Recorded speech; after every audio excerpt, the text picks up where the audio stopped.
Hey, this is Zero at PG Zone HD, and I've been waiting a pretty long time now to do this video, and I apologize that it took this long for me to put it together, but after doing over 150 videos across a few channels for Cars 2, and after playing through the entire game a few times, I'm finally ready to share some tips and tricks for how to beat the computer, and more importantly, how to beat your friends on this game. So let's just go ahead and get right into it, starting with the basics. The best way to get familiar with the tracks and just learning the shortcuts and the secret areas, which helps tremendously in beating the computer and even your friends, is just going to be playing through the main story, the main campaign, but more importantly is the survival missions that have you collecting the batteries. And the reason for that is the purple line routes that show in those missions that you have to follow usually take you through the shortcut and secret areas of almost all parts of the track, and that's how I learned where all the shortcuts were. So if you're having trouble with one specific track, you can go into free play, select survival, and then select the track that you're having trouble with. Next, let's talk about using your turbo meter.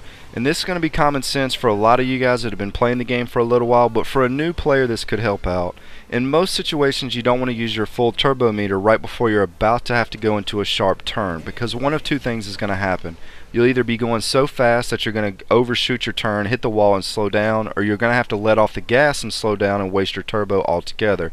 The best time to use your full turbo meter that gives you that red bubble is when you're going into a long straight stretch of the track. Of course, sometimes you just have to use it as soon as you can get it to catch back up or to clear a few cars out in front of you, but preferably you want to use it for the longer stretches of the track.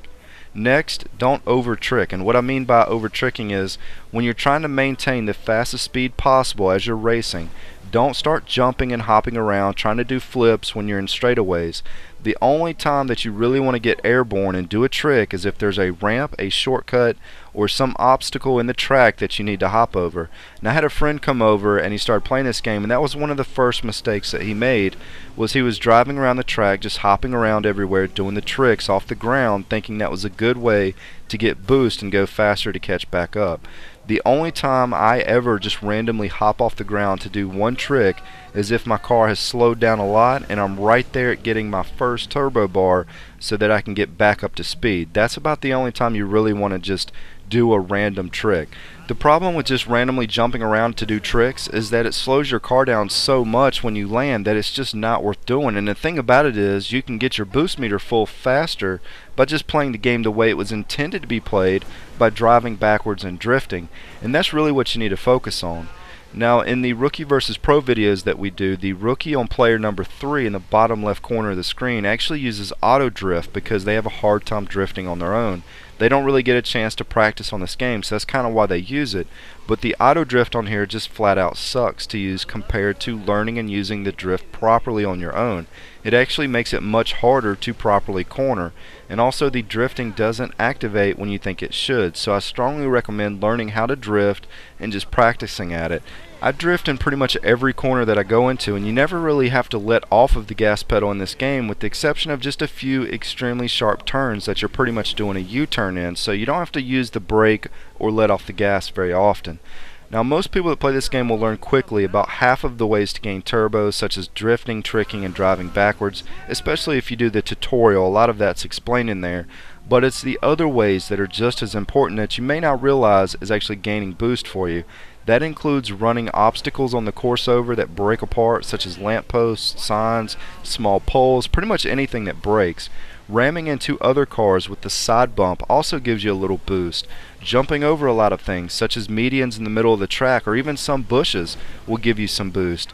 So when you're watching videos of this game, you need to pay attention to the turbo meter so that you can see what we're doing that allows us to turbo around the track so much. You'll also notice a blue blur around the bottom of the car when we do something that gains a little turbo. So that's kind of your indication of how it gains up. As far as what tricks to do when you get airborne, the one trick that I didn't use in the majority of the first videos that I uploaded on this channel is the spin that occurs when you press right on the analog stick. That's going to be your best trick that you can do because it spins so fast. You're able to get multiple tricks in, and you also get the most turbo from it when you land. In the last few versus videos and any upcoming videos that we do on here, you'll be seeing that spin a lot more. I don't use that trick a lot when I'm playing against the computer or just having fun on here because I like the way the other tricks look, to be honest. But if you want to build turbo the fastest, that's going to be your best bet.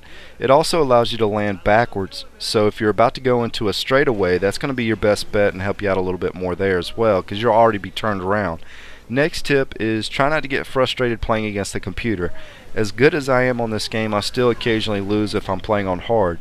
The computer is designed to pretty much cheat on here sometimes. I say this because even when I'm going as fast as you possibly can go in this game, making no mistakes, gaining and using as much turbo as I possibly can, the computer will still be right there with me on my tail. And I've even seen the computer use turbo when there's no possible way that they could have gained any turbo at that point. And even playing on normal or easy, I've seen it play a bit unfair. Which, when you're good at this game, it does help keep it entertaining because it is challenging, but when you're just starting out or learning the game, it does make it seem a little frustrating. So just try not to get too upset about that stuff. Also, if you're playing with a friend who's better than you, they will drag the entire pack of cars, the computer cars, with them. So the faster your friend goes, the faster the computer goes. So just try not to get too frustrated about it. That's pretty much all the commentary I have for this video. This is Zero at PG Zone HD, and thanks for stopping by. No!